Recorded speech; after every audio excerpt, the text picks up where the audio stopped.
पाश्चिमात्य जग म्हणजे सॅम्युअल हंटिंग्टननी त्याची डेफिनेशन केली आहे. इथे जो तुम्हाला डार्क ब्लू दिसतोय तो पाश्चिमात्य जग असं तो म्हणतो.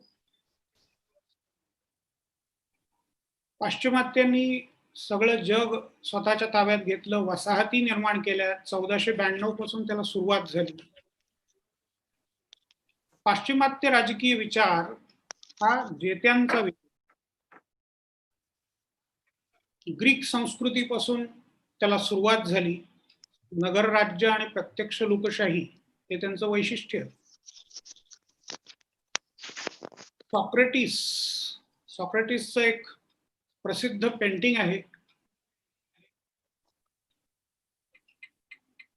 डेथ ऑफ सॉक्रेटिस नावाचं. सर्च देऊन पहा, कधी जरूर पहा. अगदी शेवटच्या क्षणाला सुद्धा तो तत्वज्ञान सांगतोय. सद्गुण म्हणजेच ज्ञान आणि ज्ञान म्हणजेच सद्गुण. सत्याचा शोध घेणारा महान विचारवंत. त्याचा शिष्य प्लेटो.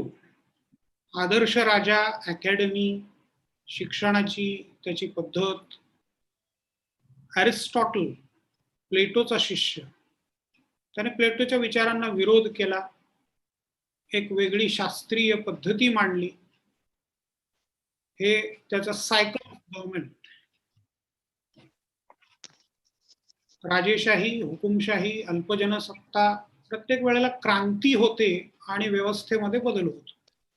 मध्यम वर्ग क्रांतीत भाग घेत नाही, त्यामुळे ज्या ठिकाणी मध्यम वर्ग जास्त ते स्थिर आहे. अरिस्टॉटलचा हा शिष्य अलेक्झांडर जगजेता याने नगर राज्याची व्यवस्था उद्ध्वस्त केली आणि हळूहळू एक एम्पायर उभं केलं. त्याच्यानंतर उभं राहिलं ते 3 खंडांमध्ये पसरलेलं रोमन साम्राज्य. युरोप, आफ्रिकेचा काही भाग आणि आशियाचा काही भाग. अमेरिका माहीतच नव्हती त्यावेळेला, म्हणून तो तिकडे गेला नाही, अन्यथा तिकडेही गेला असता. रोमन साम्राज्याच्या पाडावानंतर ख्रिश्चियनिटीचा उदय झाला. जीजस क्रूसावरती गेला, पण त्याच्या शिष्यांनी ख्रिश्चियनिटी वाढवली. त्याच्या बरोबरीने सरंजामशाही, फ्युडॅलिझम आपण ज्याला म्हणतो, त्याचाही विकास झाला. फ्युडॅलिझम मध्ये धर्मगुरूंपासून ते सर्फ शेतमजुरांपर्यंत कशी व्यवस्था होती, कसा पिरॅमिड होता, तो आपण पाहतोय इथे.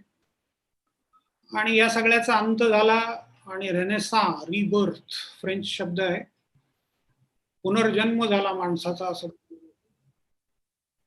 पहिला आधुनिक विचारवंत मॅकियावेली. धर्म आणि राजकारण एकमेकांपासून वेगळं करायचा विचार मांडणारा विचारवंत. मॅकियावेलीचाच विचार आणि राजाचं समर्थन, राजेशाहीचं समर्थन करणारा दुसरा नास्तिक विचारवंत. सामाजिक करार सिद्धांत आणि उदारमतवादाचा जनक John Locke. Life, liberty and property. त्याच्यानंतर झाली ती पहिली औद्योगिक क्रांती, साधारणपणे पुढच्या शतकामध्ये. त्याचं विडंबन करणारा चार्ली चॅप्लिनचा एक पिक्चर आहे, मॉडर्न टाइम्स, जरूर बघा, बघितलं नसेल तर. नवीन फॅक्टरीज उभ्या राहिल्या. मॉडर्न टाइम्स मधलं एक चित्र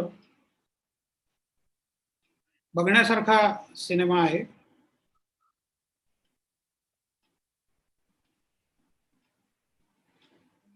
त्याच्यानंतर जॉन स्टुअर्ट मिल, उदारमतवाद वेगळ्या पद्धतीने मांडणारा आणि जग बदलण्याचा विचार मांडणारा Karl Marx. The man who change the world for ever. Antonio Gramsci. Mussolini आणि हिटलरचं चित्र त्याच्या बरोबरीने दिसतं. मुसोलिनीशी त्याचा संबंध आला, हिटलरचा काळ आणि त्याचा सारखा होता. सिमॉन दि बोहा, फ्रेंच विचारवंत. सेकंड सेक्स हे त्यांचं गाजलेलं पुस्तक, classic manifesto of liberated woman. John Rawls, a theory of justice. American विचारवंत, आणि हे जोडपं विल किमलिका आणि सू डोनाल्डसन. झू पोलीस नावाचं त्यांचं एक पुस्तक आहे. त्याच्यामध्ये केवळ पेट्स नाही तर जंगली प्राण्यांना सुद्धा त्यांचे हक्क असले पाहिजेत. माणसांचे हक्क हा त्यांच्या दृष्टीने म्हणजे ते असलंच पाहिजे, पण त्याच्या पलीकडे प्राण्यांना पण हक्क. सर आता म्हणाले तसं सॅलड बाउल और मेल्टिंग पॉट, मल्टीकल्चरलिझमचा मोठा प्रश्न आहे. अमेरिकेचं चित्र तुम्हाला इथे दिसतंय. जगातले सर्व नकाशे, सर्व झेंडे लागलेले दिसत आहेत. प्रत्येक देशाची स्थिती साधारणपणे अशीच आहे. त्याच्याही पलीकडे end of ideology, end of history आणि शेवट मांडला जातो तो फोर्थ इंडस्ट्रियल रिव्होल्युशन. धुरीणत्व आणि अंतोनियो ग्राम्स्की याबद्दल आपण आज विचार करणार आहोत. त्यामुळे एक छोटासा आधी मी थोडंसं डिस्क्लेमर देते. इंग्रजी भाषेचं जे धुरीणत्व आहे त्याचा थोडा प्रभाव माझ्यावर असल्यामुळे कदाचित बोलताना किंवा ह्या संकल्पनाची चर्चा करताना अधूनमधून इंग्रजी शब्दांचा वापर होत असेल किंवा माझ्याकडून मराठी बोलताना काही चुका होत असतील तर त्याच्यासाठी क्षमस्व. पण मी माझा प्रयत्न नक्कीच करेन की जास्तीत जास्त मराठी शब्दांचा आणि मराठी संकल्पनांचा वापर होऊ शकेल. मला सांगितलं की अंतोनियो ग्राम्सीचे धुरीणत्वाचे विचार हा विषय असणार आहे पहिल्या लेक्चरसाठी. तेव्हा माझ्या मनात खरंच एक मला आनंद वाटला की हा विषय निवडण्यात आला आहे, कारण ग्राम्स्की हा खूप महत्वाचा विचारक आहे, नवमार्क्सवादी विचारक आहे आणि पाश्चिमात्य राजकीय विचारांचा जेव्हा आपण विचार करतो त्याच्यात ग्राम्स्कीला इग्नोर करून चालू शकत नाही. त्यामुळे हा विषय मी विद्यापीठात मास्टर्सच्या कोर्समध्ये जे स्टुडंट्स आहेत त्यांना मी शिकवते, त्यामुळे हा माझ्या खूप जवळचा असा विषय आहे. जेव्हा आपण ग्राम्सी बद्दल बोलतो तेव्हा काही महत्वाच्या गोष्टी मी गोष्टींची इथे चर्चा करणार आहे. ग्राम्सीचा जन्म इटाली मधल्या एक सर्डिनिया नावाचा एक प्रांत आहे जो औद्योगिक दृष्ट्या अप्रगत होता. अशा प्रांतात त्याचा जन्म झाला. 1891 मध्ये जन्म झाला आणि खूप लहान असताना काही शारीरिक विकृती निर्माण झाल्या आणि त्यामुळे त्याच्या व्यक्तिमत्वावर पण काही परिणाम झाला असेल किंवा त्याचं बालपण खूप कठीण होतं. He had a very very difficult childhood. तो लहान असताना त्याचे बाबा तुरुंगातही गेले आणि एक अप्रगत भागातून येणारा जो हा व्यक्ती आहे त्याच्या एकूण जडणघडणीत त्याच्या आजूबाजू जे घडत होतं त्याचा प्रभाव दिसतो आणि तो प्रभाव आपल्या त्याच्या लिखाणातही दिसतो. नंतर जेव्हा तो मोठा झाला तेव्हा युनिव्हर्सिटी ऑफ ट्युरिन मध्ये शिक्षण घ्यायला जातो. ट्युरिन हे प्रांत इटालीच्या नॉर्दर्न म्हणजे उत्तरी कडे असलेलं प्रांत आहे आणि तिथे फिएट इंडस्ट्रीमध्ये काम करणारे जे कामगार होते त्यांच्या संपर्कात तो आला आणि तिथून साम्यवादी विचार, समाजवादी विचारांशी त्याचा संपर्क झाला आणि एक रॅडिकलायझेशन ऑफ हिज थॉट म्हणजे क्रांतिकारी विचारांकडची त्याची एक वाटचाल सुरू झाली. ग्राम्सीच्या लिखाणात आपल्याला बऱ्याच इटालियन चिंतकांचा प्रभाव दिसून येतो, म्हणजे नॉन इटालियन चिंतकांचा ऍज वेल एज इटालियन चिंतकांचा प्रभाव दिसून येतो. त्यातून खास करून मला नमूद करावंसं वाटेल, आपण त्याची चर्चा करणार नाही पण त्यांची नावं इथे मी घेईन म्हणजे विद्यार्थ्यांना कदाचित त्याच्यावर जर वाचन करायचं असेल तर ते नक्कीच करू शकतात. इटालियन इतिहासकार बेनेडिक्टो क्रोसे किंवा मॅकिएवेली, पॅरेटो अशा चिंतकांचा त्याच्या लिखाणात आपल्याला प्रभाव दिसतो. याचबरोबर कार्ल मार्क्स आणि लेनिन ह्या चिंतकांचे पण विचार त्याच्यावर प्रभावी होते. ग्राम्सी बद्दल बोलताना एक खूप महत्वाचं नमूद करावं असं वाटतं ते म्हणजे, आणि आपल्याला सर्वांना माहीतच आहे की तो बेनिटो मुसोलिनीचा समकालीन होता आणि आपल्याला सर्वांना माहिती आहे की इटलीमध्ये फासिस्ट राज्याचा जो प्रभाव वाढत गेला, फासिस्ट राज्याचा जो उद्भव झाला, त्याचा तत्कालीन राजकारणावर, समाजकारणावर प्रभाव होता आणि त्या फासिस्ट राज्याला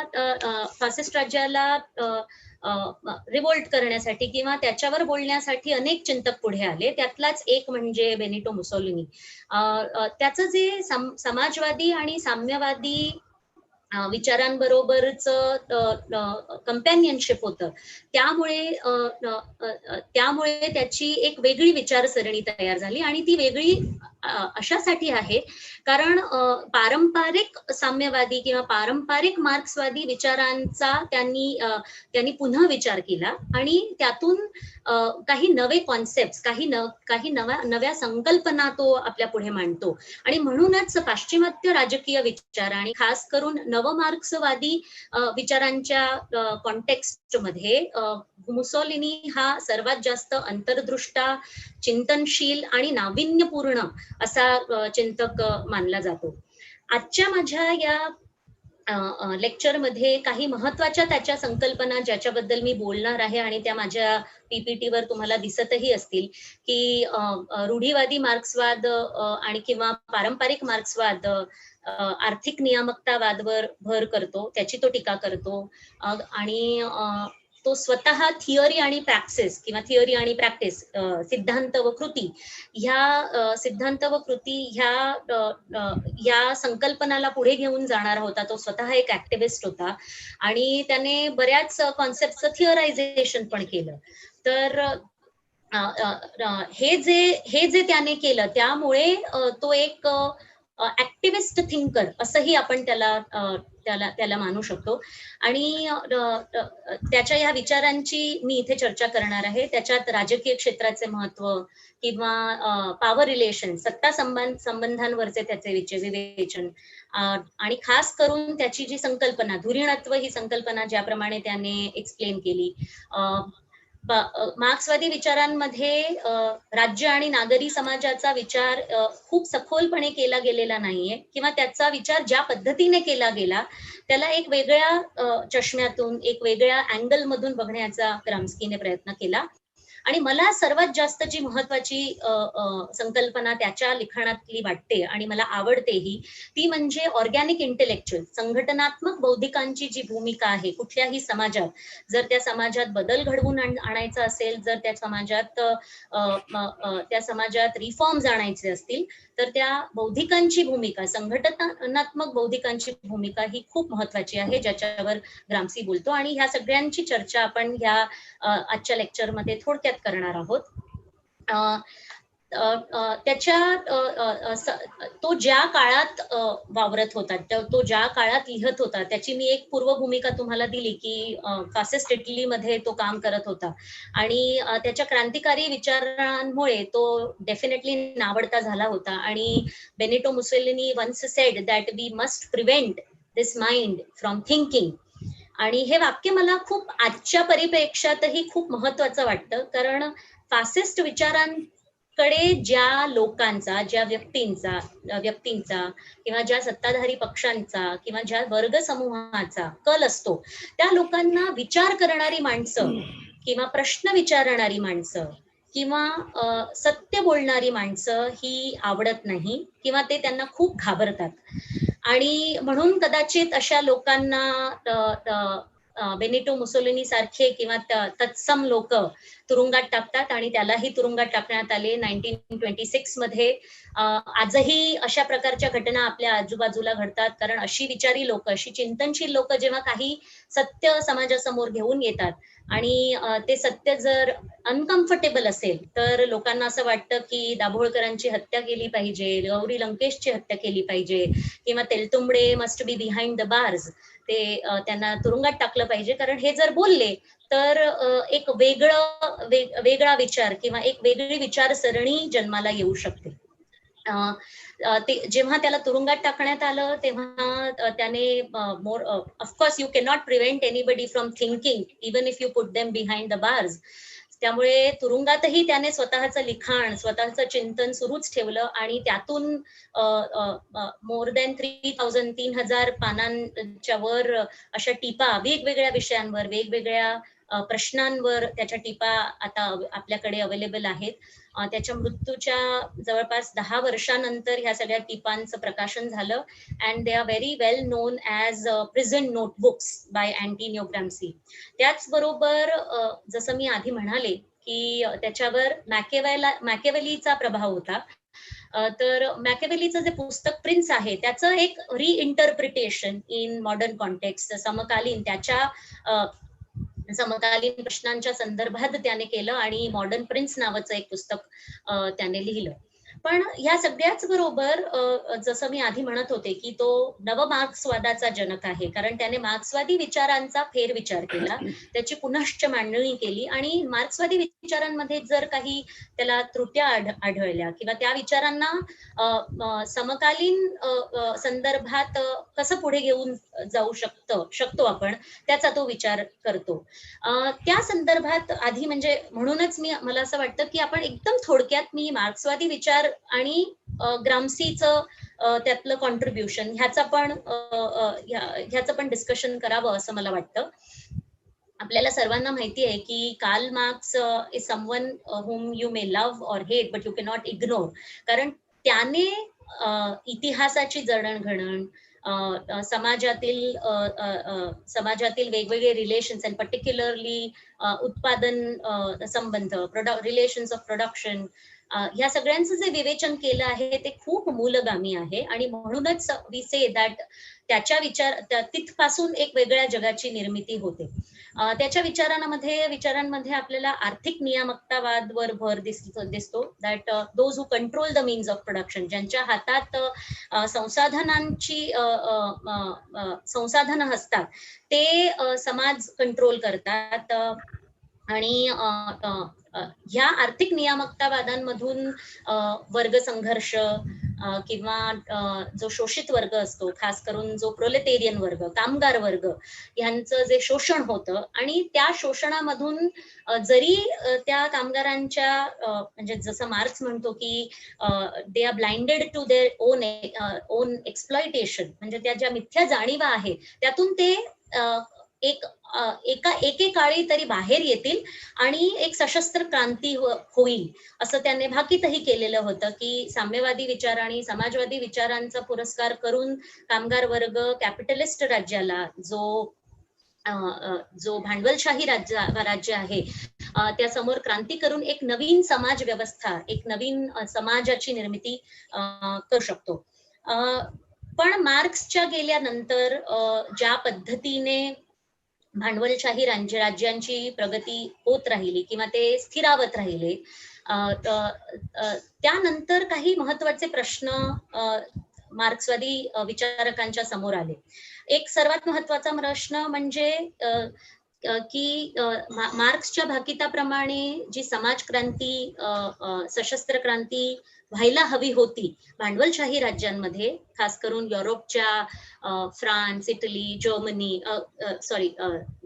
ब्रिटन, फ्रान्स, जर्मनी अशा राज्यांमध्ये, तिथे ती झाली नाही आणि ती क्रांती ऍक्च्युली रशियासारख्या औद्योगिक दृष्ट्या अप्रगत आणि ऍग्रिकल्चरल इकॉनॉमी मध्ये झाली.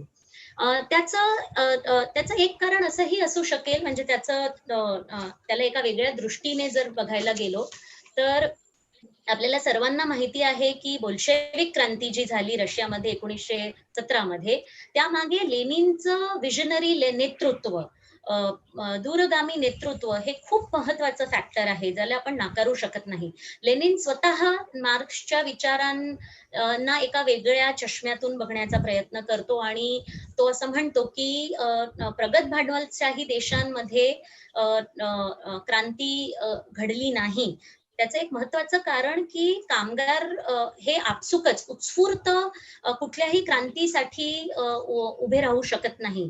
त्यांना एक ठोस नेतृत्वाची, त्यांना एक विचारी नेतृत्वाची गरज असते आणि ते नेतृत्व समाजवादी विचार, साम्यवादी विचार ज्यांच्याकडे आहेत असा कामगार पक्ष प्रोव्हाइड करू शकतो. त्यांचं त्यामुळे वॅनगार्ड रोल म्हणजे जो एक लीडरशिप रोल आहे, एक नेतृत्वाचा जो रोल आहे, नेतृत्वाची जी भूमिका आहे ती कामगार पक्षाने प्रोव्हाइड केली पाहिजे. आणि कुठेतरी मला असं वाटतं की ग्रामसी ह्या विचाराशी थोड्याफार प्रमाणात सहमत आहे आणि ह्याच विचाराला तो पुढे घेऊन जातो आणि बौद्धिकांची भूमिका, बौद्धिकांनी लीडरशिप रोल अंगीकार केला पाहिजे याच्याकडे वळतो. पण of course he doesn't completely agree with Lenin's idea of vanguard Bolsheviks और कामगार पक्षाचं जे नेतृत्व आहे. आता ह्याच सगळ्या कॉन्टेक्स्टमध्ये म्हणजे मार्क्सवादी विचारांमध्ये असलेल्या काही त्रुट्या किंवा मार्क्सवादी विचारांनी काही ज्या महत्वाच्या प्रश्नांची उत्तरं देण्यामध्ये त्यांची जी असमर्थता आहे आणि त्याच्यात काही फेरविचार करण्याचा लेनिनने प्रयत्न केला आणि ह्याच सगळ्या प्रश्नांकडे ग्राम्स्की कसा बघतो. जसं मी आधी म्हणाले की इटलीमध्ये फाशिस्ट राज्याचा उद्भव झाला, प्रसार झाला, प्रभाव वाढत गेला. त्याचबरोबर सशस्त्र क्रांती अप्रगत अशा रशियासारख्या राज्यामध्ये झाली आणि त्याचबरोबर वर्गसंघर्ष किंवा आर्थिक नियामकतावाद हे जे सिद्धांत आहे मार्क्सवादी विचारांचे दे आर इनॅडिक्वेट ऍट टाइम्स म्हणजे ते अपुरे आहेत काही महत्वाचे प्रश्न एक्सप्लेन करण्यासाठी. म्हणजे खास करून वर्गसंघर्षात असलेली गुंतागुंत, त्याच्यात ज्या कॉम्प्लेक्सिटीज आहेत, त्याच्यात ज्या इंटरसेक्शनॅलिटीचे एलिमेंट्स आहेत त्याला एक्सप्लेन करण्यासाठी ही संकल्पना प्रत्येक वेळेलाच पुरेशी आहे असं आपण म्हणू शकत नाही. त्याचबरोबर मार्क्स जो हिस्टॉरिकल मटेरियलिझम वर भर देतो की history is defined by production forces और मटेरियल फोर्सेस, यालाही तो काही खास सहमत आहे असं वाटत नाही. कारण ग्राम्सीच्या मध्ये इतिहास हा मानवी सर्जनशील कृती आणि इच्छेतून घडत जातो. त्यामुळे तो मानवी इच्छाशक्ती, मानवी सर्जनशील कृती आणि त्याची भूमिका आणि त्याच बरोबर विचारसरणी, आयडिओलॉजी, विचारांची भूमिका कुठल्याही समाजात क्रांती घडवून आणण्यासाठी, बदल घडवून आणण्यासाठी किती महत्वाची आहे याच्याकडेही लक्ष देतो. म्हणजे एका प्रकारे मला असं वाटतं की हा प्रवास from a focus on economic factors, आर्थिक घटकांपासून दूर करून हा फोकस कुठे ना कुठेतरी वैचारिक घटकांवर, आयडिओलॉजिकल फॅक्टर्स वर पण तो नेऊन जातो.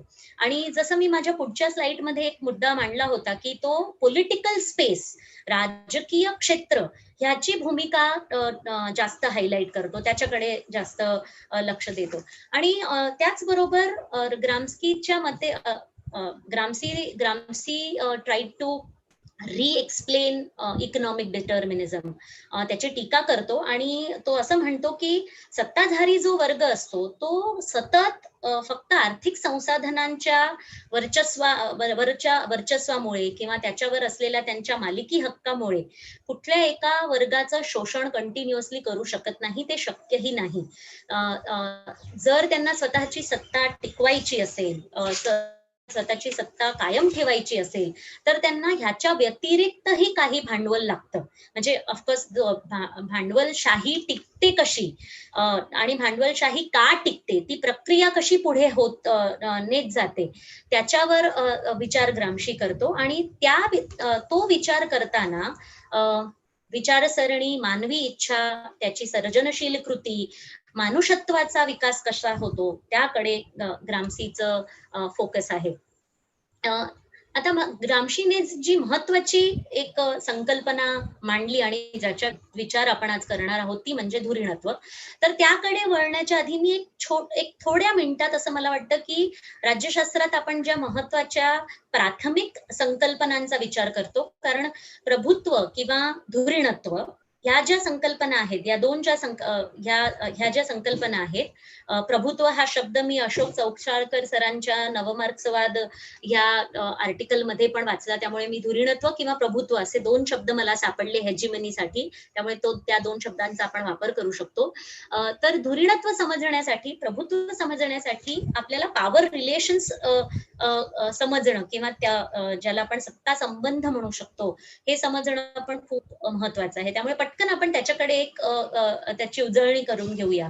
आपल्याला सर्वांना माहितीये की सत्ता किंवा पॉवर म्हणजे I will use famous definition given by Robert ढाल, जो असं म्हणतो की A has power over B to the extent that A can make B to do something that he would not do otherwise. म्हणजे ब ला या लेवल पर्यंत काही करायला नियंत्रित करू शकतो की तो सामान्य परिस्थितीमध्ये करणार नाही. हा इन्फ्लुएन्स, पॉवर, ह्या सगळ्या संकल्पना आपण शिकल्या आहेत. हीच सत्ता जेव्हा अधिमान्यता प्राप्त करते, म्हणजे एक कन्सेंट प्राप्त करते, संमती प्राप्त करते, किंवा जेव्हा ती लिगली एस्टॅब्लिश्ड होते, तेव्हा ती अधिसत्ता बनते आणि अथॉरिटी बनते. सो पॉवर, अथॉरिटी आणि legitimacy, many a times we say that power plus legitimacy is authority. त्यामुळे सत्ताला प्रस्थापित करण्यासाठी, त्याला लिगली प्रस्थापित करण्यासाठी, कन्सेन्शुअली प्रस्थापित करण्यासाठी लेजिटिमसी ही खूप महत्वाची असते आणि तेव्हाच ती अधिसत्ता बनू शकते. पण ही जी लेजिटिमसी आहे, हे जी कन्सेंट आहे, ती खूप टेम्पररी गोष्ट आहे. ती अशी परमनंट राहू शकत नाही, ती क्षणिक आहे. आणि ती legitimacy, you have to win legitimacy continuously, आणि त्याच्यासाठी प्रयत्न करावे लागतात.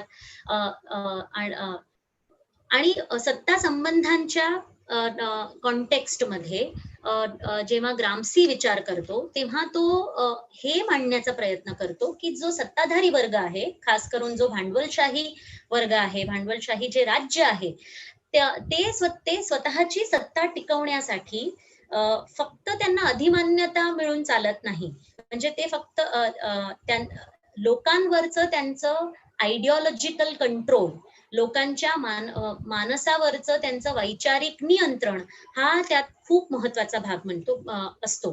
तेच वैचारिक नियंत्रण म्हणजे प्रभुत्व किंवा धुरीणत्व किंवा हेजिमनी.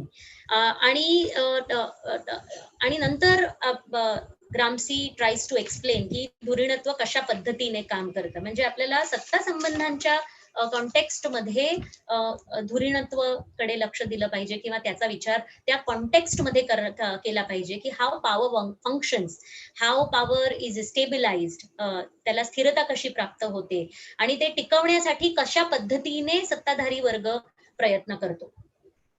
आता ग्रामशीच्याच संदर्भात आपण धुरीणत्वाचा खास करून विचार करूया, कारण this is the most innovative contribution of Gramsci. आणि यानंतर जगाकडे बघण्याच्या, राजकारणाकडे बघण्याचा आपल्या दृष्टिकोनच खूप वेगळा होऊ शकतो. त्यामुळे Gramsci is indispensable when we learn about western political thought आणि पर्टिक्युलरली नवमार्क्सवादी विचार.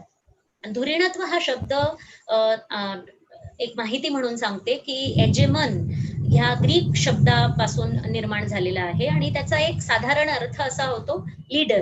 एजेमॉन किंवा म्हणजे लीडर किंवा नेता किंवा रूलर, याच्या संदर्भात हा शब्द वापरला जातो आणि तिथून हेजिमनी, धुरीणत्व हा शब्द आला.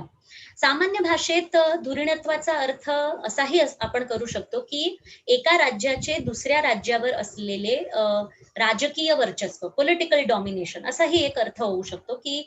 आणि एक साधारण सामान्य एक्झाम्पल द्यायचं झालं तर आपल्याकडे एक पोस्ट वर्ल्ड वॉर 2 पिरियड मध्ये असा एक पिरियड होता जिथे रशिया आणि अमेरिका असे दोन राज्य होते ज्यांचं जे स्वतःचं धुरीणत्व गाजवण्यासाठी प्रयत्न करत होते. किंवा नंतर एक पिरियड आला जिथे युनिपोलॅरिटी आली आणि अमेरिकेने स्वतःचं एक domination, political domination and to the extent of even cultural domination प्रस्थापित करण्याचा प्रयत्न केला. एक्झाम्पल म्हणून इथे याची चर्चा करते. आपण ग्रामशीकडे परत येऊया. सो ग्रामसीच्या विचारांमध्ये जेव्हा आपण धुरीणत्वाचा विचार करतो तेव्हा Gramsci wants us to focus on सत्ताधारी वर्ग कशा पद्धतीने समाजात वावरणारे वेगवेगळे वर्ग, शोषित वर्ग, सबॉल्टन वर्ग आणि समाजात वावरणारे वेगवेगळे जे लोक असतात त्यांच्या आयडियाजवर कंट्रोल करतात. सो धुरीणत्व म्हणजे बेसिकली वैचारिक नियंत्रण, लोकांचं वैचारिक नियंत्रण. ह्याला जर एका वेगळ्या पद्धतीने जर एक्सप्लेन करायचं असेल तर सत्ताधारी लोक कायमच दमन किंवा फोर्सचा वापर करू शकत नाही. कंटिन्युअसली जर तुम्हाला स्वतःची सत्ता टिकवायची असेल, I would like to go back to Weber's idea of legitimate use of violence by the state. म्हणजे वेबर असं म्हणतो की राज्याकडे व्हायलन्स यूज करण्याची एक अधिसत्ता असते. They have that authority, legitimate authority असते. पण ती अधिसत्ता कंटिन्युअसली जर वापरली तर ते राज्य टिकू शकत नाही किंवा ती सत्ता टिकू शकत नाही. कधी ना कधी त्या फोर्स किंवा त्या दमन, त्या कोएर्शनच्या विरोधात लोक उभे राहतील. त्यामुळे भांडवलशाही राज्य किंवा सत्ताधारी वर्ग किंवा भांडवलशाही वर्ग हा कंटिन्युअसली दमनचा वापर करू शकत नाही किंवा ते करणं अपेक्षितही नाही, इच्छनीयही नाही, कारण त्याचे वेगळे परिणाम येऊ शकतात. तर ते स्वतःचं वर्चस्व कंटिन्युअस टिकवण्यासाठी, कायम ठेवण्यासाठी संमतीचा वापर करतात, कन्सेन्सस निर्माण करण्याचा प्रयत्न करतात. समाजात ते स्वतःच्या सत्तेसाठी, स्वतःच्या रूलसाठी कन्सेन्सस निर्माण करण्याचा प्रयत्न करतात. हे कन्सेन्सस कशा पद्धतीने निर्माण होऊ शकतं? हे कन्सेन्सस उत्स्फूर्त असतं, आपसुक असतं, म्हणजे इच्छनीय असतं, व्हॉलंटरीली असतं. ते विलिंगली हे कन्सेन्सस लोक प्रोव्हाइड करतात आणि म्हणूनच ते आयडिओलॉजिकल कंट्रोल या कॅटेगरीमध्ये आपण त्याला टाकू शकतो. सो सत्ताधारी वर्ग कंटिन्युअसली दमन न वापरता संमती किंवा कन्सेन्ससचा वापर करून लोकांवर स्वतःची सत्ता टिकवण्याचा प्रयत्न करतो. म्हणूनच त्याला कन्सेन्स्युअल कंट्रोल, आम्ही तुम्हाला आमच्यावर स्वतःची सत्ता वापरण्याची मुभा दिली आहे, त्याच्यात आमची संमती आहे, आम्हाला त्याच्यात काहीच गैर वाटत नाही किंवा ह्याच्यात काही चुकीचं नाही, अशी एक धारणा लोकांच्या मनातही तयार होते. इथे एक मला असं वाटतं की आपण एक डेफिनेशन कडे पण थोडंसं लक्ष देऊया. मी माझ्या पीपीटी मध्ये ती टाकलेली नाही आहे, पण I always can share resources with students if they want. Todd Gitlin नावाच्या एका चिंतकाने असं म्हटलेलं आहे, इंग्रजीमध्ये ती व्याख्या आहे आणि I could not translate it, पण मी इंग्रजीमध्ये ती वाचते. Hegemony is a ruling classes domination of subordinate class and groups through elaboration and penetration of ideology. आणि ह्याच्या नंतरचं वाक्य खूप महत्वाचं आहे, elaboration and penetration of ideology into their common sense and everyday practices.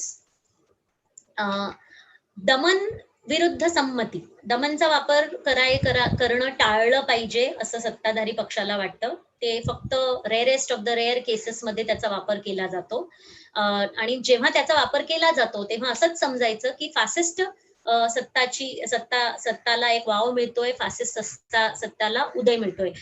कारण इटलीमध्ये पण तेच होत होतं किंवा जर्मनीमध्ये पण तेच होत होतं. आपल्याला ते सगळा इतिहास माहिती आहे.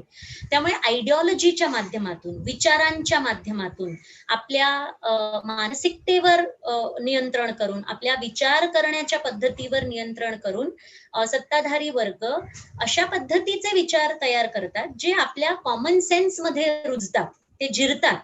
आणि because ideology bottles down to the level of common sense, म्हणजे ती फक्त आयडिओलॉजी न राहता आपल्या एव्हरीडे प्रॅक्टिसेसचा भाग होते, आपल्या रोजिंदा जीवनाचा जेव्हा भाग होते तेव्हा सहजच उत्स्फूर्त, आपसुक, विलिंगली लोक स्वतःची संमती त्या सत्ताधारी पक्षाला देतात आणि त्यांना ते कळतही नाही. म्हणजे सत्ताधारी वर्ग एका प्रकारे एक जागतिक दृष्टिकोन, वर्ल्ड व्ह्यू तयार करण्याचा प्रयत्न करतो आणि हा जो जागतिक दृष्टिकोन असतो तो रिअली जागतिक नसतो, कारण त्या जागतिक दृष्टिकोनात ज्या धारणा आहेत, बिलीफ्स आहेत, जी मूल्य आहेत, व्हॅल्यूज आहेत किंवा जे विचार आहेत, आयडियाज आहेत, ते सत्ताधारी वर्गाचे असतात. पण ते सत्ताधारी वर्ग सक्सीड्स, ते सक्सेसफुली ह्या धारणा, मूल्य आणि विचार सर्वांचे आहेत, आपल्या सर्वांचे आहेत आणि ह्याप्रमाणे जगलं पाहिजे, याप्रमाणे विचार केला पाहिजे, असं आपल्या डोक्यात जिरवण्याचा प्रयत्न करतो आणि त्या पद्धतीने आपल्याला कंट्रोल करण्याचा किंवा आपल्या माइंडला कंट्रोल करण्याचा प्रयत्न होतो.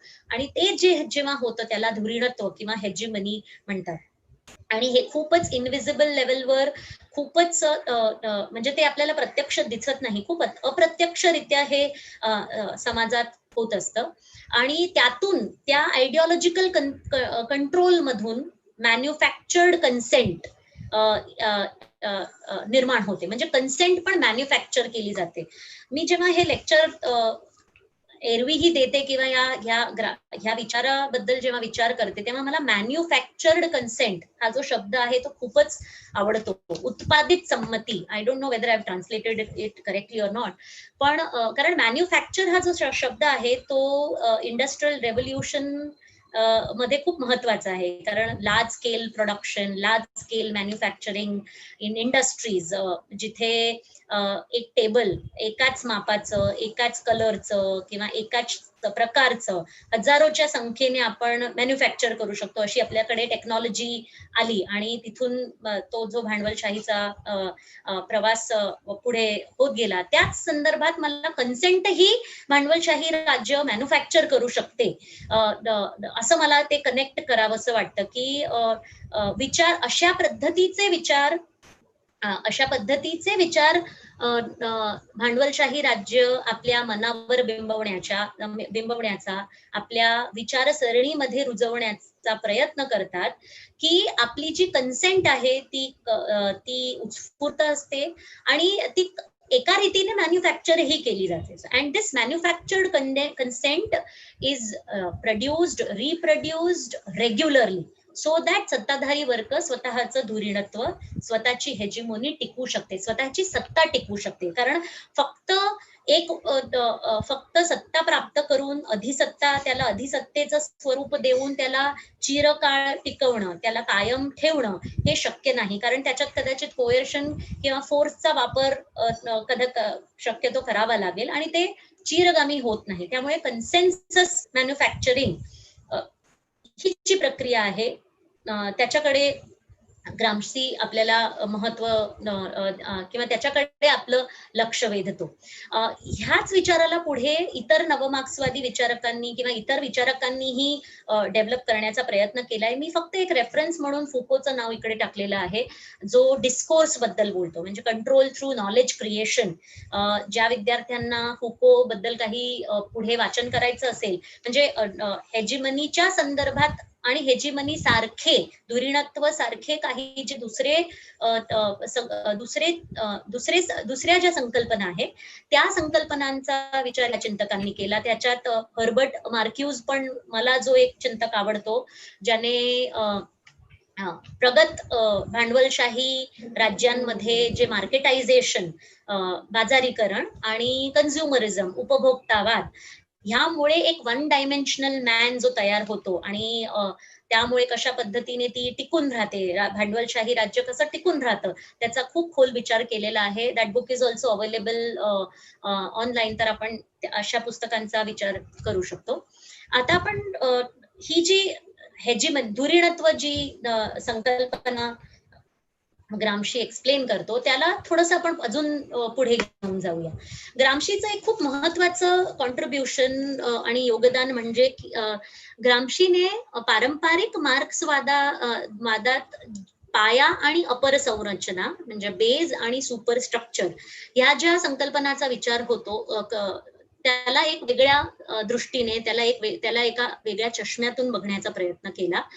आणि पारंपरिक मार्क्सवादामध्ये beige which comprises of relations of productions, means of production किंवा इकॉनॉमिक डिटर्मिनिझम याच्यावर भर देण्यात येतो आणि त्याचंच रिफ्लेक्शन सुपरस्ट्रक्चर मध्ये दिसतं, अशा पद्धतीचं तो विवेचन करतो. याला कुठेतरी छेद देत ग्रामसी असं म्हणतो की अपर संरचनामध्ये आणि पारंपरिक मार्क्सवादामध्ये नागरी समाजाचा विचार खास करून बेज किंवा पाया चा एक भाग म्हणून होतो. जो ग्रामसी बदलतो आणि त्याला एलिव्हेट करून तो अपर संरचनाचा भाग आहे, सुपर स्ट्रक्चरचा भाग आहे, अशा पद्धतीने त्याच्याकडे बघतो.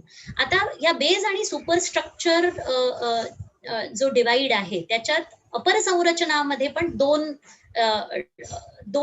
संस्था काम करतात. म्हणजे he basically introduces the state civil society distinction in the superstructure. म्हणजे पॉलिटिकल सोसायटी आणि सिव्हिल सोसायटी अशा दोन प्रकारच्या संस्था या सुपरस्ट्रक्चर मध्ये काम करतात.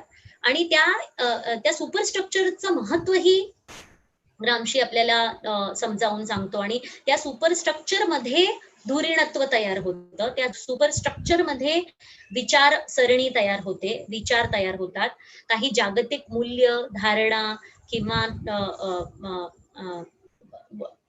आयडियाज तयार होतात आणि त्या लोकांच्या मनावर बिंबवण्याचा प्रयत्न करतात. पण त्या सुपरस्ट्रक्चर मध्ये ऑफकोर्स त्या धारणा तयार करण्यासाठी नागरी समाज काम करतो. म्हणजे नागरी समाजाच्या भूमिकेवर तो खूप भर देतो. नागरी समाजाची त्या अपर संरचनेमध्ये काय भूमिका आहे. तर ह्या अपर संरचनेमध्ये दोन प्रकारच्या संस्था असतात. एक राज्य संस्था म्हणजे पॉलिटिकल सोसायटी आणि दुसरी म्हणजे सिव्हिल सोसायटी म्हणजे नागरी समाज. कुठल्याही सत्ताधारी वर्ग किंवा भांडवलशाही राज्य स्वतःची सत्ता टिकवण्यासाठी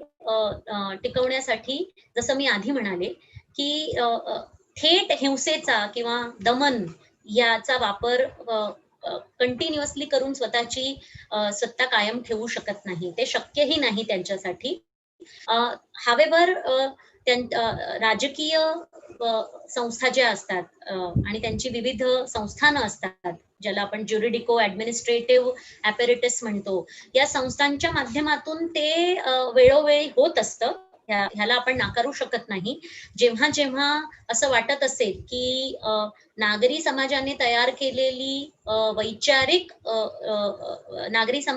केलेलं वैचारिक धुरीणत्व कुठे ना कुठे सैल पडत आहे किंवा त्याची पकड सैल होत आहे किंवा ते आता कुठे ना कुठे तरी ब्रेक होत आहे, if they find that there is a break in this kind of an hegemony, तेव्हा वर्चस्वाचा वापर तेव्हा दमन ह्याचा वापर किंवा तीव्र सत्तेचा वापर, थेट हिंसेचा वापर किंवा व्हायलन्स आणि फोर्सचा वापर राज्यसंस्था करते. अदरवाईज नॉर्मल सर्कमस्टान्सेस मध्ये सामान्य परिस्थितीत राज्यसंस्था डज नॉट यूज ते तीव्र सत्तेचा वापर किंवा दमनचा वापर करत नाही. ते स्वतःची सत्ता टिकवण्यासाठी सौम्य सत्ता, ज्याला आपण मॅन्युफॅक्चर्ड कन्सेंट, संमती, आयडिओलॉजिकल कंट्रोल म्हणजे वैचारिक नियंत्रण म्हणतो, ह्याचा वापर करतात. आता हे वैचारिक नियंत्रण कशा पद्धतीने केलं जातं आणि कुठल्या माध्यमातून केलं जातं त्याची चर्चा ही डिटेलमध्ये ग्रामशी स्वतःच्या लिखाणात करतो. त्यातली काही महत्वाची उदाहरणं म्हणजे नव मार्क्सवादामध्ये आपल्याला हे सगळं डिस्कशन कॉमन दिसतं की how civil society plays an important role in continuation of capitalist rule. आणि ह्या नागरी समाजाने काही संस्था निर्माण केल्या आहेत ज्या कानाकोपऱ्यात आहेत समाजाच्या, भांडवलशाही समाजाच्या, ज्या माणसाच्या मनावर काही स्पेसिफिक विचार बिंबवण्यासाठी प्रयत्नशील असतात, सतत प्रयत्नशील असतात. त्यातल्याच काही महत्वाच्या संस्था म्हणजे कुटुंब, फॅमिली, शाळा, विद्यापीठ, धार्मिक संस्थानं, प्रसार माध्यम आणि in fact trade unions. Gramsci was not very comfortable with the trade union activism, कारण तो स्वतःही त्या ट्रेड युनियन्स बरोबर जोडला गेला होता आणि त्याला असं वाटायचं की trade unions most of the time do bargaining आणि ते कॉर्पोरेट इंटरेस्टला पुढे नेतात, सरकवतात. त्यामुळे त्याला ट्रेड युनियन्स च्या रोलसाठी तो थोडा रिलक्टंट होता आणि ultimately they represent the corporate interest असं त्याचं मत होतं.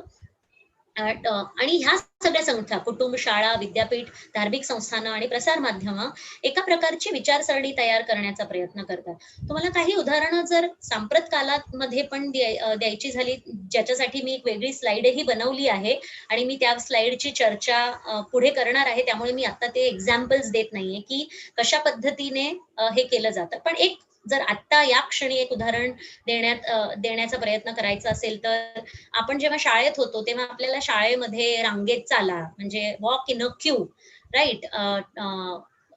गप्प बसा वर्गामध्ये, बोलू नका. मी कालच कदाचित प्रोफेसर हरीश वानखेडे JNU मध्ये जे शिकवतात त्यांची खूप सरकास्टिक पोस्ट वाचली, ज्याच्यात त्यांनी बॅक बेंचर्स वरती पोस्ट आहे आणि मला खूप आवडली ती पोस्ट, की जे बॅक बेंचर्स असतात वर्गामध्ये ते तिंगळ करतात, ते आवाज करतात, ते खुळे असतात आणि म्हणून शिक्षकांना आवडत नाही, प्रिन्सिपल्सना आवडत नाही आणि म्हणजे ते basically refuse to comply, they want to resist. आणि हे असलं जे बिहेवियर आहे ना, ते चालवून घेतलं जात नाही शाळेच्या. सो आपल्याला शाळेमध्ये पण रांगेत चाला, म्हणजे एका पद्धतीने तुम्ही ओबे करा, कॉम्प्लाय करा, तुम्ही विरोधात जाऊ नका, तुम्ही काही प्रश्न विचारू नका, सवाल मत पूछो, अशा पद्धतीचं एक बिहेवियर आपल्या मनावर ह्या सगळ्या संस्थांमधून बिंबवलं जातं.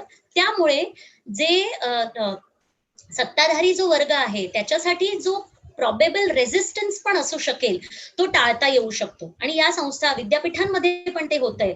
आपण अलीकडेच असे न्यूज ऐकले असतील की CBSE ने फेडरलिझम आणि सिटिझनशिप अशा विषयांना डिलीट केलं आहे 11वी-12वीच्या राज्यशास्त्रचा जो सिलेबस आहे त्याच्यातून.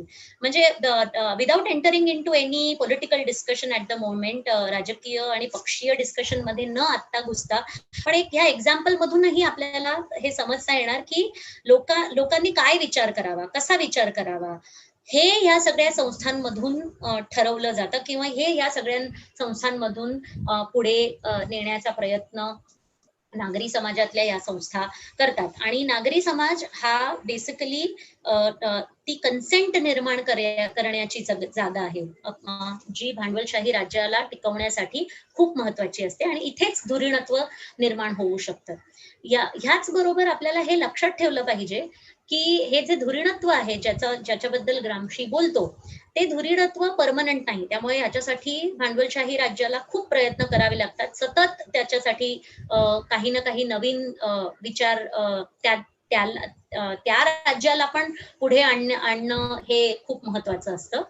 त्यामुळे आपण एकदम simply if I want to explain, वर्चस्व अधिक धुरीणत्व, domination plus hegemony leads to formation, continuation, stabilisation and consolidation of a capitalist state.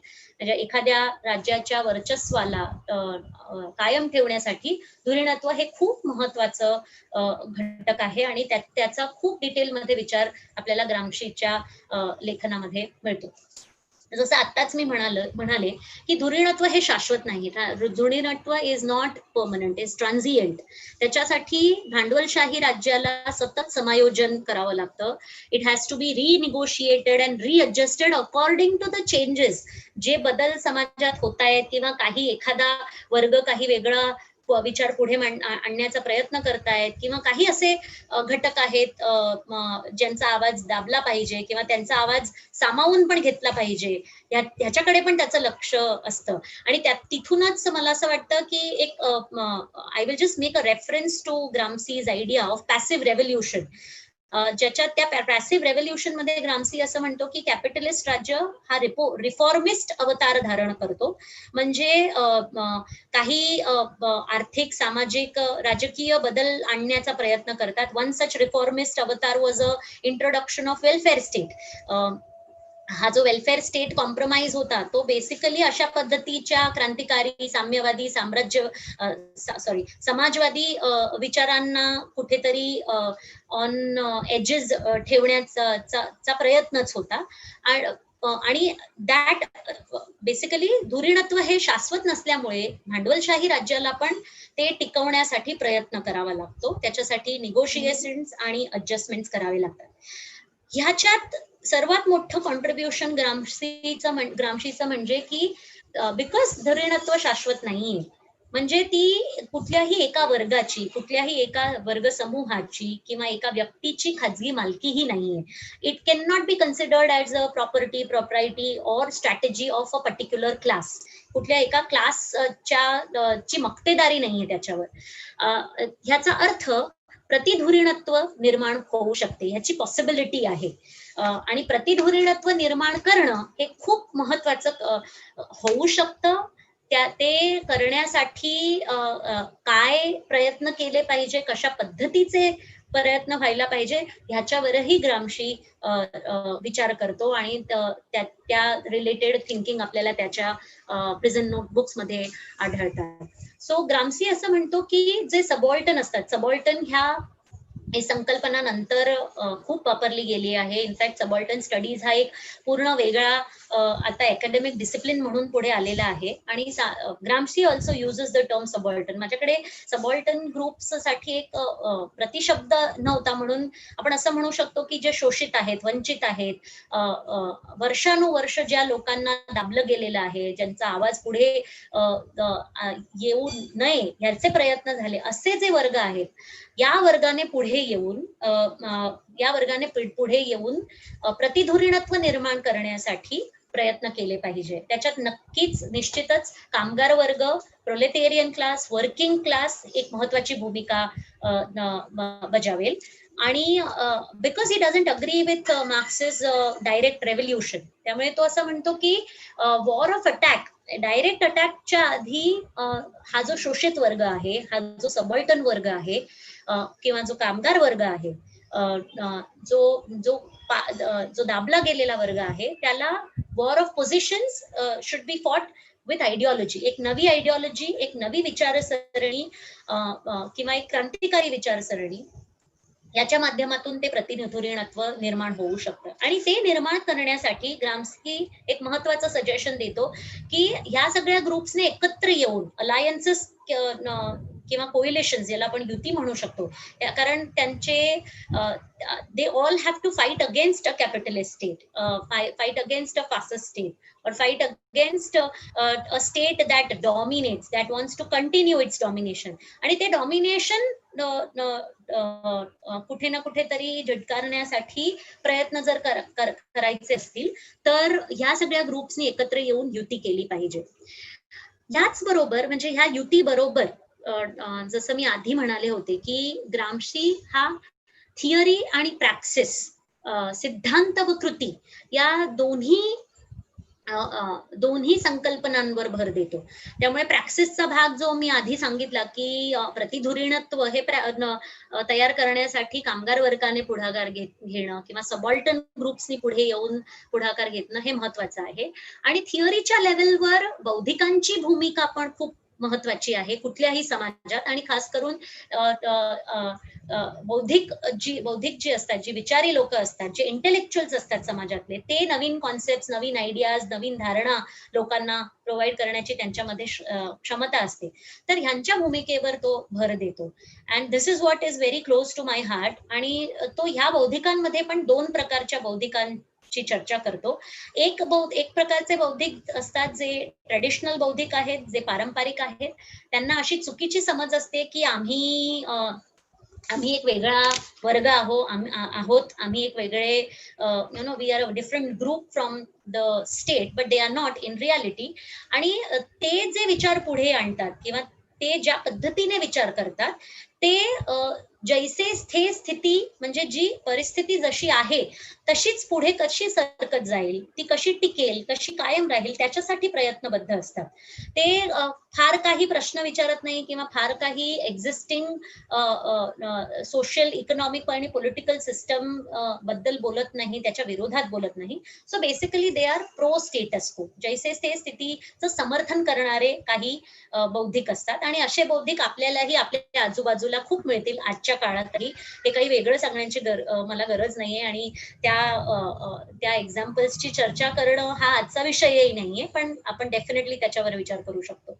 आणि त्याच्या विरोधात काही इंटेलेक्च्युअल्स बौद्धिक असतात जे समाजाच्या तळागाळातल्या क्षेत्रामधून ऑर्गॅनिकली पुढे येतात. ते स्वतः कदाचित शोषित वर्गांमधून येतात, ते सबॉल्टन ग्रुप्स मधून निर्माण होतात आणि हे जे बौद्धिक असतात त्यांचं महत्वाचं कॉन्ट्रीब्युशन म्हणजे काय आणि त्यांनी केलं पाहिजे की ते सामान्य लोकांची जी भाषा आहे, सामान्य लोकांची जी संस्कृती आहे, सामान्य लोकांची जी अभिव्यक्ती आहे, त्यांच्या ज्या भावना आहेत, जे ते स्वतः व्यक्त करू शकत नाहीत किंवा त्याच्यासाठी त्यांच्याकडे प्लॅटफॉर्म नाहीये, ते असमर्थ आहेत, त्या भावना, ती संस्कृती, ती अभिव्यक्ती ते स्वतःच्या शब्दांमधून, स्वतःच्या विचारांमधून, स्वतःच्या आयडियाज, नवीन आयडियाज मधून ते व्यक्त करतात. याचा अर्थ असा की ते basically they are critical of the status को.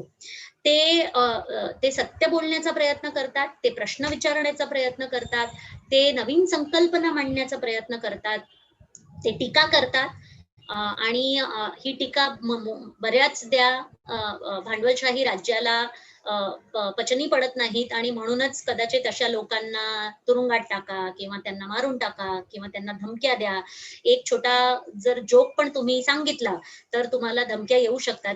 अलीकडच्या काळामध्ये अशी एक घटना झालेली आहे, मी त्याचा जस्ट एक रेफरन्स मला असा तिथे द्यावासा वाटतो की आपण काहीही स्टेटस कोच्या विरोधात बोललो किंवा जे अनकम्फर्टेबल ट्रूथ असतात किंवा असे अनकम्फर्टेबल प्रश्न विचारतात, हे प्रश्न विचारण्याची जी भूमिका आहे ती हे ऑर्गॅनिक इंटेलेक्च्युअल्स करतात आणि त्यांनी ही केली पाहिजे असं ग्रामशी म्हणतो. आणि नागरी समाजात वावरणारे हे सबॉल्टन ग्रुप्स आणि हे जे बौद्धिक आहेत, ह्या सगळ्यांच्या प्रयत्नाने एक प्रतिधुरीणत्व निर्माण होऊ शकतं, आपण करू शकतो अशी पॉसिबिलिटी आहे. अशी एक विधायक संकल्पना, अशी एक कन्स्ट्रक्टिव्ह संकल्पना ग्रामशी देतो आणि म्हणून तो खूप महत्वाचा, नाविन्यपूर्ण, चिंतनशील आणि one of the most innovative neo Marxist thinkers आहे. कारण ही जी पॉसिबिलिटी आहे ती एक आशा देणारी आहे आणि ती पॉसिबिलिटी ती possibility is hinged on human will and human action. मानवी इच्छा आणि मानवी सर्जनशील कृतीवर आधारित आहे. या ऑर्गॅनिक इंटेलेक्च्युअलच्या संदर्भात मला काही अशा इंटेलेक्च्युअलचं नाव इथे घ्यायचंय, मला त्यांचं नाव घ्यायची इच्छा आहे आणि म्हणून मी त्यांचं नाव घेईन. आपण जर आपल्याच म्हणजे भारतीय इतिहासात, अलीकडच्या इतिहासात असे आपण चिंतक बघितले ज्याच्यात डॉक्टर बाबासाहेब आंबेडकर आहेत किंवा दलित पॅन्थर मुवमेंट शी जोडलेले काही थिंकर्स आहेत, नामदेव ढसाळ एक दलित पॅन्थर पोएट आहेत असे, किंवा फैज अहमद फैज अशा पोएट्सनी, किंवा इव्हन अगदी अलीकडचे पोएट जावेद अख्तर, असे पोएट्सचाही डिफिकल्ट प्रश्न स्वतःच्या अभिव्यक्तीतून समाजाचे प्रश्न, सबॉल्टन ग्रुपचे प्रश्न पुढे आणण्याचे प्रयत्न करतात आणि जे एक्झिस्टिंग धुरीणत्व आहे त्याला चॅलेंज करून प्रतिधुरीणत्व प्रस्तुत करण्याचा ते प्रयत्न करत असतात. आता ज्याबद्दल मी बोलत होते की हे धुरीणत्व आणि प्रतिधुरीणत्व हे कसं काम करतं आणि त्याच्यासाठी काही एक्झाम्पल्स बद्दल चर्चा करणं मला खूप महत्वाचं वाटतं.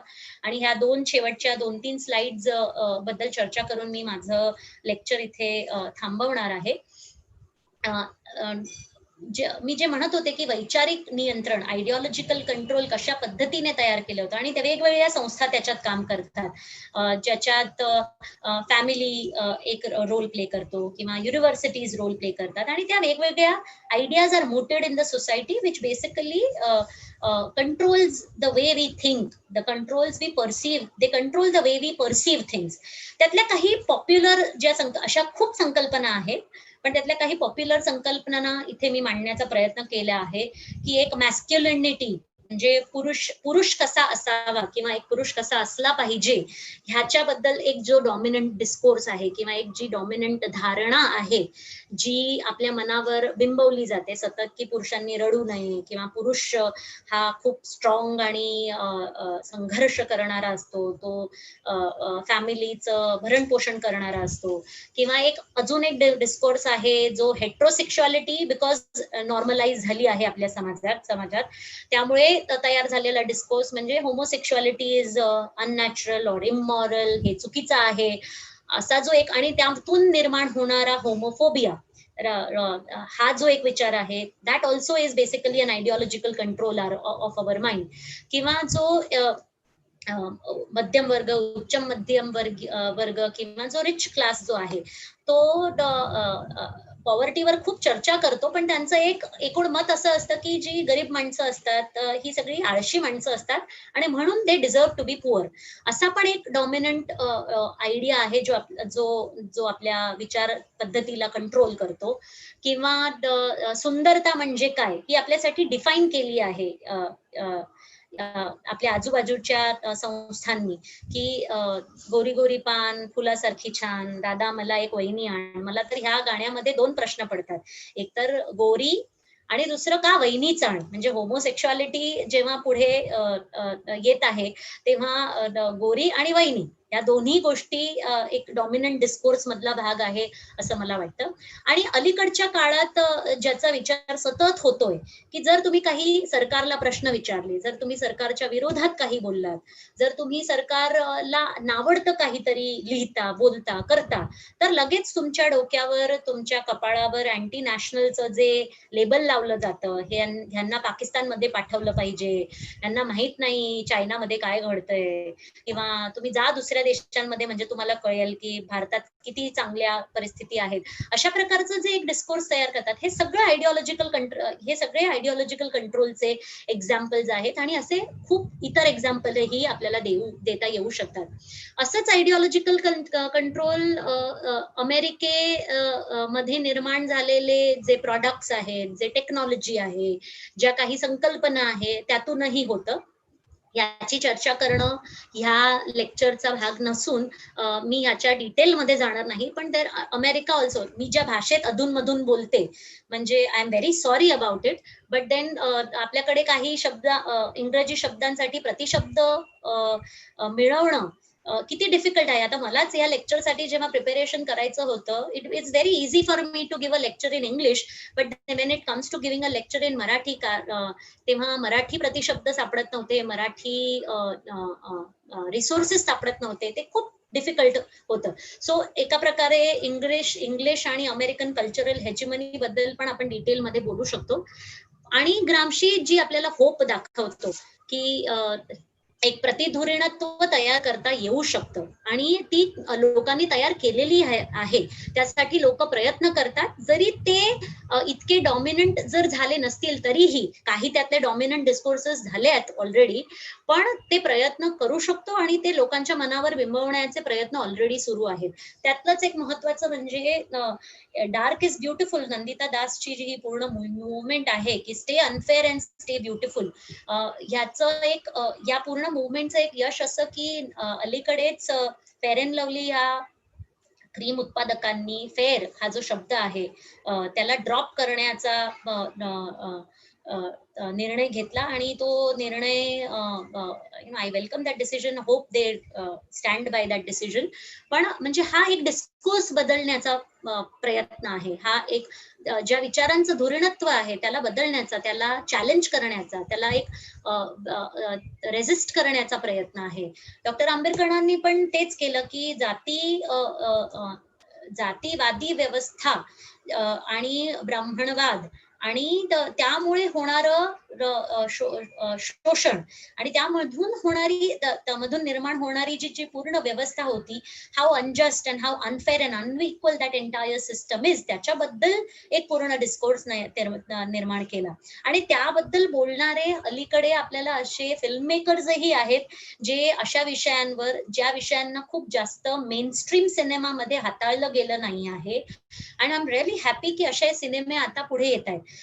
त्याच्यावर वेगळी चर्चा होऊ शकते, त्याच्यातल्या त्रुट्याही असतील, पण अशा विषयांना हाताळण्याचा प्रयत्न आता असे फिल्म मेकर्सही करतायत. त्यातलाच एक अलीकडचा सिनेमा मला जो वाटतो तो आर्टिकल 15, ज्याच्यात इक्वालिटी आणि कास्ट डिस्क्रिमिनेशन, कास्ट डॉमिनेशन या विषयावर खूप चांगल्या पद्धतीने चर्चा झालेली दिसते. आणि होमोफोबियाला फाईट करण्यासाठी प्राईड परेड किंवा LGBTQ कम्युनिटीचं स्ट्रॉंगली पुढे येणं हा एक प्रतिधुरीणत्वाचा जी तयार होत आहे त्यातला एक भाग आहे. आणि पूर्ण एक जो डिस्कोर्स आहे, ह्या ज्या डिस्कोर्स मध्ये स्त्रियांचं शोषण हा एक वेगळाच विषय आहे. पण ऑफकोर्स म्हणजे पेट्रियार्कल सोसायटी आणि पेट्रियार्कल सिस्टम हा एक सर्वात महत्वाचा हेजेमोनिक विचार आहे. त्याला तडा देण्यासाठी, त्याला रेजिस्ट करण्यासाठी, त्याला ब्रेक करण्यासाठी जेंडर इक्वालिटी आणि जेंडर इश्यूज वर जे डिस्कशन सुरू झालंय ते पण हे त्या सगळ्या प्रतिधुरीणत्वाचाच एक भाग आहे असं मला वाटतं. आणि अशा पद्धतीचे विचार सतत पुढे येत राहायला पाहिजे, तरच भांडवलशाही राज्याचं जे धुरीणत्व आहे ते कुठे ना कुठेतरी चॅलेंज होऊ शकतं. आणि कदाचित तरच आपल्याला असं मला वाटतं की ग्रामशीच्या अनुषंग कॉन्टेक्स्ट मध्ये आपण धुरीणत्वाला चांगल्या पद्धतीने समजू शकलो आहोत असं मला वाटतंय. मला शेवटच्या ज्या 3 स्लाइड्स होत्या त्या मी आवर्जून माझ्या प्रेझेंटेशन मध्ये यासाठी आणल्या, कारण फक्त ग्रामशीचे थिओरिटिकल विचार आणि त्याची चर्चा करून आपल्याला कदाचित ग्रामशी जास्त कळणार नाही, पण त्या आपल्या समकालीन प्रश्नांबरोबर त्याची सांगड आपल्याला कशी घालता येणार आणि त्याला ते प्रासंगिक कसे आहेत, ते किती महत्वाचे आहेत सध्या जे प्रश्न आपल्या समोर उपस्थित होत आहेत त्या संदर्भात मला त्याचा विचार करावा असं मला वाटलं. आणि शेवटी मी जावेद अख्तर साहेबांचा उल्लेख केला होता की ते पण एका प्रकारे प्रश्न विचारतात स्वतःच्या अभिव्यक्तीमधून. तर त्यांनी अलीकडेच एका कवी संमेलनात असं म्हटलं होतं आणि ते त्यांच्या 2 ओळ्या इथे रिसाइट करून मी ह्या लेक्चरची समाप्ती करणार. ते असं म्हणतात, जो बात सब कहने से डरते हैं, जो बात सब कहने से डरते हैं तू वो बात लिख, जो बात सब कहने से डरते हैं तू वो बात लिख, इतनी अंधेरी थी न रात पहले कभी लिख, इतनी अंधेरी थी न रात पहले कभी लिख. आणि आय थिंक ह्याच्यातून आपल्याला कसं प्रतिधुरीणत्व निर्माण होऊ शकतं याची कल्पना येईल. आणि या विषयासाठी काही महत्वाचे संदर्भ जे मी वापरले, खूप संदर्भ अवेलेबल आहेत, त्यातले काही जे संदर्भ वापरले ह्याची एक यादी मी तयार केली आहे. बुवा सरांबरोबर हे प्रेझेंटेशन मी शेअर केलेलं आहे, त्यामुळे मुलांना त्याचा वापर होऊ शकेल. आणि thank you for listening to me patiently. Thank you very much.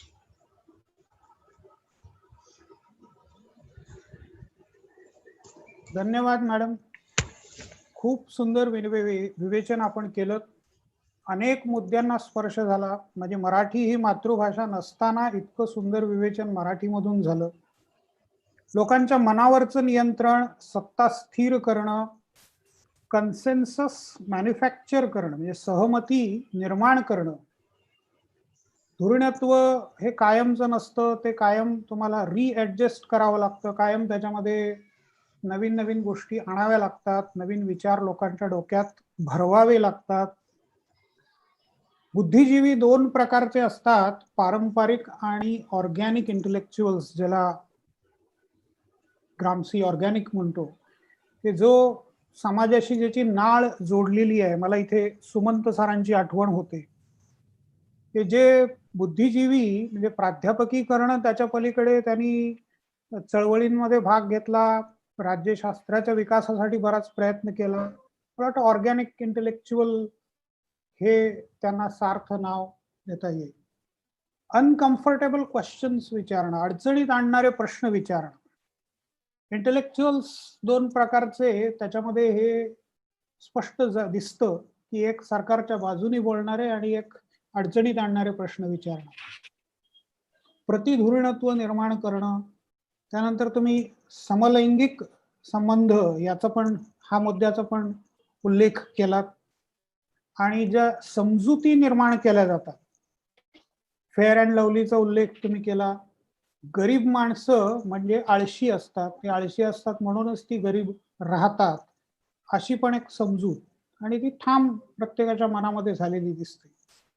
ते हे सर्व प्रचंड मोठं विवेचन हे तुम्हाला सर्व YouTube वरती पाहायला परत मिळेल. मॅडमनी सांगितलं तसं मॅडमचं जे प्रेझेंटेशन आहे तेही मी सगळ्यांबरोबर शेअर करेन.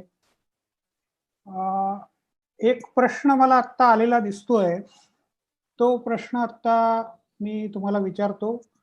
निनाद कुलकर्णींनी तो विचारलाय. स्टॅलिन किंवा इतर साम्यवाद्यांनी धुरीणत्वाचा वापर केला नाही का, असं त्यांना म्हणायचं.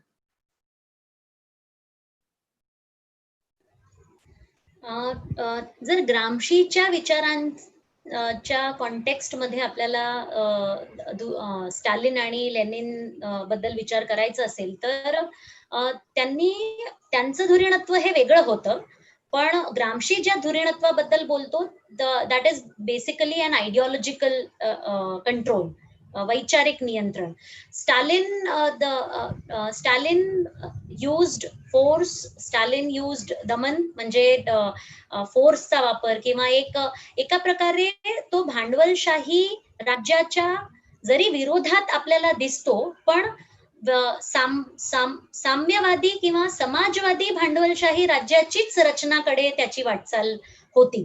त्यामुळे असं आपण त्याने त्याच्या स्वतःच्या राज्यात जे धुरीणत्व निर्माण केलं ते ग्रामशीच्या कॉन्टेक्स्ट मध्ये कदाचित, आणि ग्रामशी was not acceptable of the views completely of Lenin and Stalin, हे मला इथे नमूद करावं असं वाटेल. आणखी काही प्रश्न असतील तर मी सर्व सहभागी लोकांना असं विनंती करेन की त्यांनी स्वतःला अनम्यूट करावं आणि प्रश्न विचारावा. काही प्रश्न आपल्याला घेता येतील.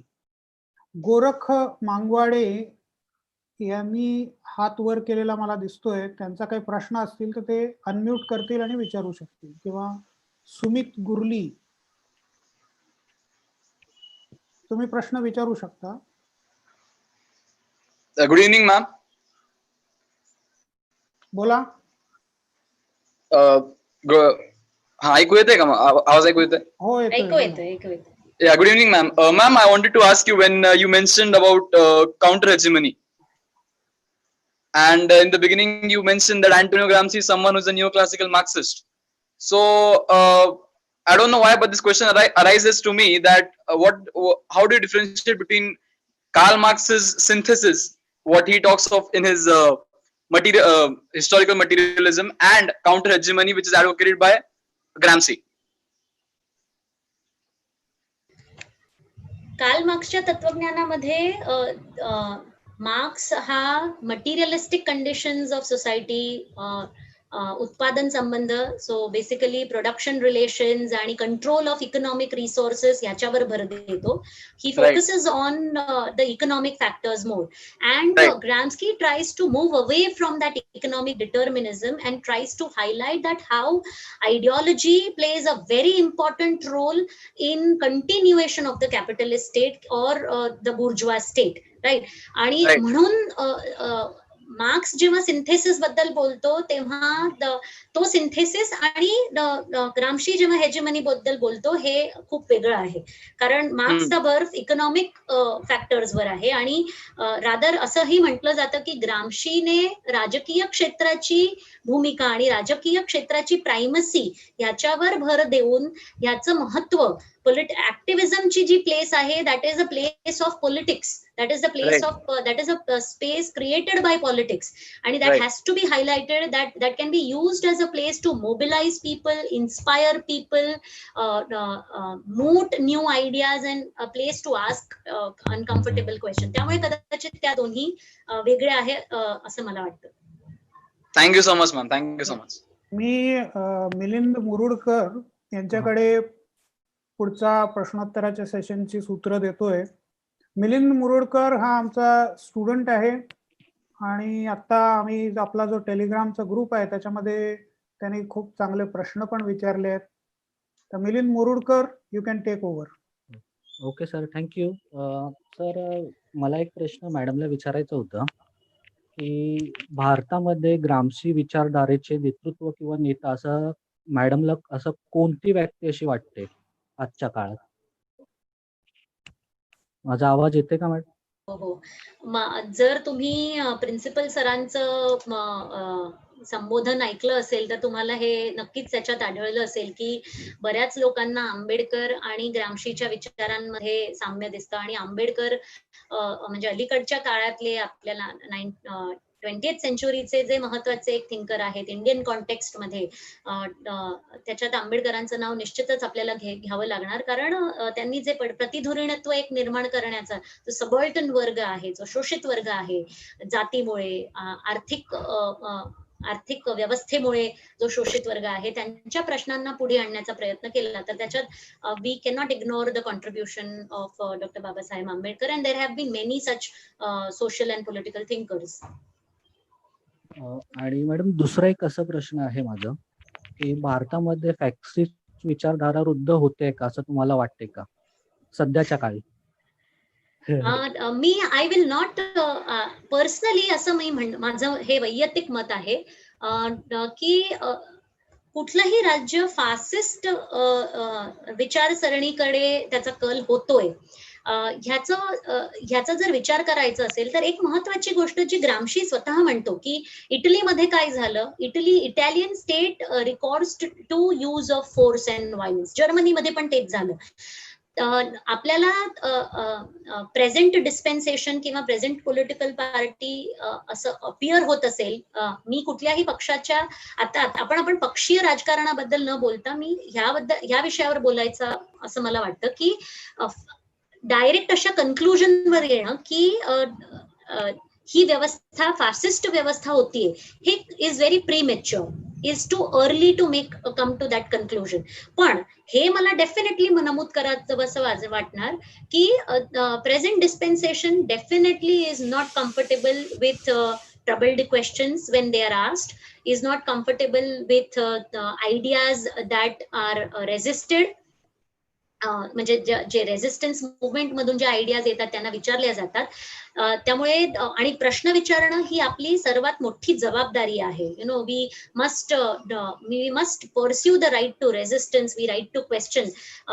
मी कालच माझी एक सहयोगी आहे तिच्या फेसबुक पोस्टवर कोणाची तरी पोस्ट वाचली की राईट टू ऑफेंड हा पण एक ह्याचा म्हणजे कोणाला कुठल्याही विचाराला प्रश्न करताना जर एखादा माणूस ऑफेंड होत असेल आणि ते ऑफेंड होण्यामध्ये पण एक ग्रेस असला पाहिजे त्या ऑफेंड होण्यामध्ये पण एका प्रकारचं आपलं बिहेवियर कसं असलं पाहिजे असा समाज आपल्याला निर्माण करायचा आहे की प्रश्न विचारल्यानंतर कुठलाही पक्ष किंवा कुठलीही राज्य व्यवस्था ही अनकम्फर्टेबल का होते किंवा why it is so problematic for them हा विचार करणं महत्वाचं आहे.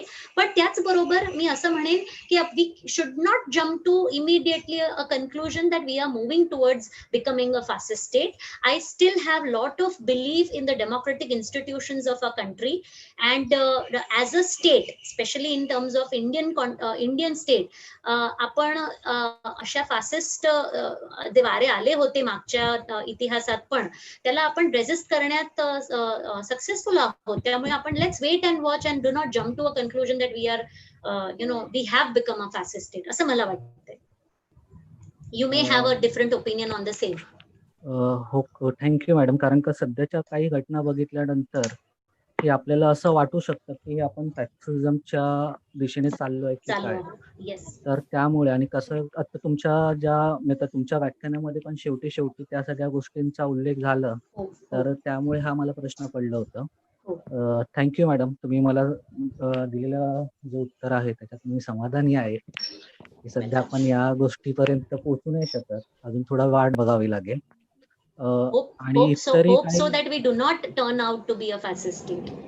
हो नाही पण या घटना ज्या आहेत त्यांच्याकडे बघितल्यावर असं वाटतं की सध्या ह्याची सुरुवात झाली की काय असा प्रश्न पडतो म्हणून हा प्रश्न विचारला होता. खूप आणि असा प्रश्न पडणं असा प्रश्न तुमच्या मनात निर्माण होणं ही कुठे ना कुठेतरी प्रतिधोरणत्वासाठी खूप चांगली दिस इज अ कंजिनियल कंडिशन हे महत्वाचं आहे. So I welcome it. Okay ma'am thank you. अजून काही कोणाला प्रश्न विचारायचे असतील तर मॅडम अवेलेबल आहेत तर प्लीज तुम्ही आपले प्रश्न विचारू शकता. काहींनी गोरख मांगवडेंनी हात वर केलाय तर त्यांना काय विचारायचं असेल तर ते विचारू शकतात. त्यांचा व्हिडिओ पण ऑन करायला हरकत नाहीये.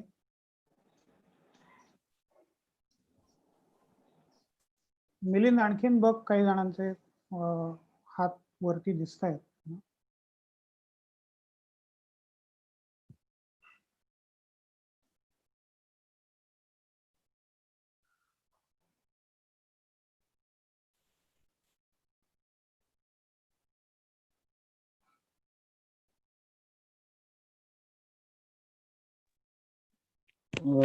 मेधा सुमित यांनी हात वर केलेले आहेत, त्यांना काही प्रश्न विचारायचे असतील तर त्यांनी विचारावेत.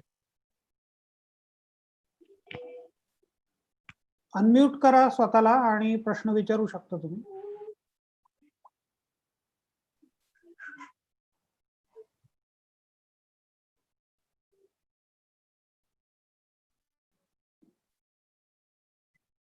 पत्की मॅडम, प्रश्न विचारू शकता तुम्ही. हा, मला असं विचारायचं होतं, आवाज ऐकू येतोय माझा? हो, येतोय. मला विचारायचं होतं की अलीकडे प्रश्न विचारला पाहिजे, हे बरोबर आहे, प्रस्थापित पद्धतीला प्रश्न विचारले पाहिजेत, पण ज्या वेळेला आपण प्रश्न विचारतो त्यावेळेला त्याला पर्यायी काहीतरी आपण एक सिस्टीम दिली तर, उदाहरणार्थ म्हणजे स्पेसिफिक बोलते मी, की धर्म हे फुलपट आहेत, उद्ध्वस्त करून टाकला पाहिजे, किंवा अशा पद्धतीची वाक्य मी मध्यंतरी एका लेखामध्ये वाचली. पण त्याला पर्यायी म्हणजे अंधश्रद्धा असू नयेत, कर्मकांड असू नये, पण धर्मच उद्ध्वस्त करून टाका, हा अशा प्रकारचे एक विचार लेखामध्ये मी वाचले. तर त्याला पर्यायी सिस्टीम आपण काय देणार आहोत, तर मग प्रतिध्वनित्व योग्य आहे, असं नाही का वाटत?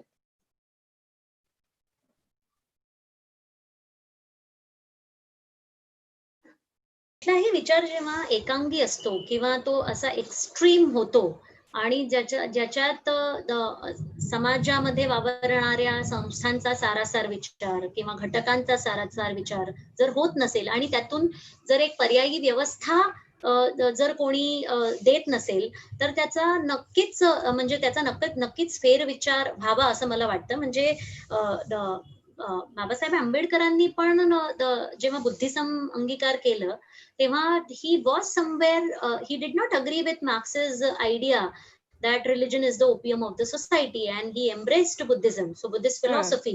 त्यामुळे काही पर्यायी व्यवस्था आणि ही पर्यायी व्यवस्था कशी असेल याच्यावरही बौद्धिकांनी विचार केला पाहिजे. तो कसा असेल, त्याचं स्वरूप कसं असेल, हे एकदमच आपल्याला लाईक 2 मिनिट्स मॅगी नूडल्स मिळेल असं होत नाही. तो एक खूप मोठा प्रवास आहे, पण तो प्रवास सुरू असला पाहिजे आणि तो प्रवास सुरू ठेवण्यासाठी प्रश्न विचारणं महत्वाचं आहे, जरी ते कितीही डिफिकल्ट असते. प्रश्न विचारल्याने संस्था एकदमच एक्झिस्टिंग धुरीणत्व एकदमच ढासळून पडेल आणि एकदमच नवीन धुरीणत्व तयार होणार असं होत नाही. हा खूप मोठा प्रवास आहे. पण येस, आय अग्री दॅट जेव्हा पण आपण ऑल्टरनेटिव्ह बद्दल विचार करतो तेव्हा ते ऑल्टरनेटिव्ह कसं असेल याच्यावर पण कॉन्क्रीट भाष्य बौद्धिकांनी केलं पाहिजे. I agree to that. Yes. Okay, thank you ma'am.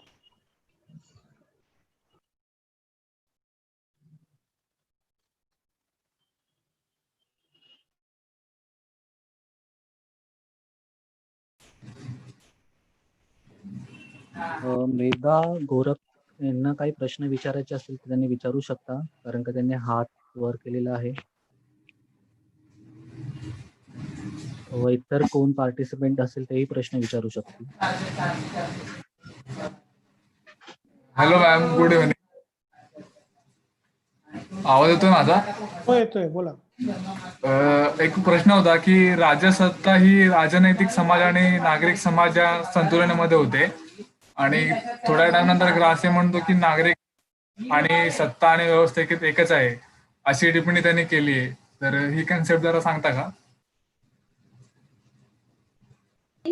तुम्ही एकदा परत मला सांगता का? I could not hear you in between. राज्यसत्ता ही राजनैतिक समाज आणि नागरिक समाज यांच्यातील संतुलन होय, आणि त्यानंतर ग्रामसी म्हणतो की नागरिक समाज आणि सत्ता वास्तविक एकच आहे, अशी टिप्पणी त्याने स्वतःहून केली आहे. ग्रामशी स्वतःच्या विचारांमध्ये हे स्पष्टपणे सांगतो की राजकीय सत्ता आणि म्हणजे state politics, state civil society distinction बद्दल तो बोलतो. ह्याच्याबद्दल मी जेव्हा ग्रामशीच्या विचारांबद्दल बोलत होते आणि माझ्या स्लाइड्स मध्येही बोलत होते तेव्हा दाखवलं होतं की अपर संरचनामध्ये या दोन ज्या संस्था आहेत, राज्य आणि नागरी समाज, या दोन लेवलवर काम करतात, राईट. आणि state operates also through the civil society, because state wants to continue its domination, its hegemonic rule, आणि ते कंटिन्यू करण्यासाठी नागरी समाजात ज्या संस्था असतात त्या संस्थांचा वापर करून त्यांच्या माध्यमातून काही विचार, धारणा आणि मूल्य तयार करून हे करण्याचं ते प्रयत्न करतात. If I don't know whether I have answered your question or I have understood your question correctly or not.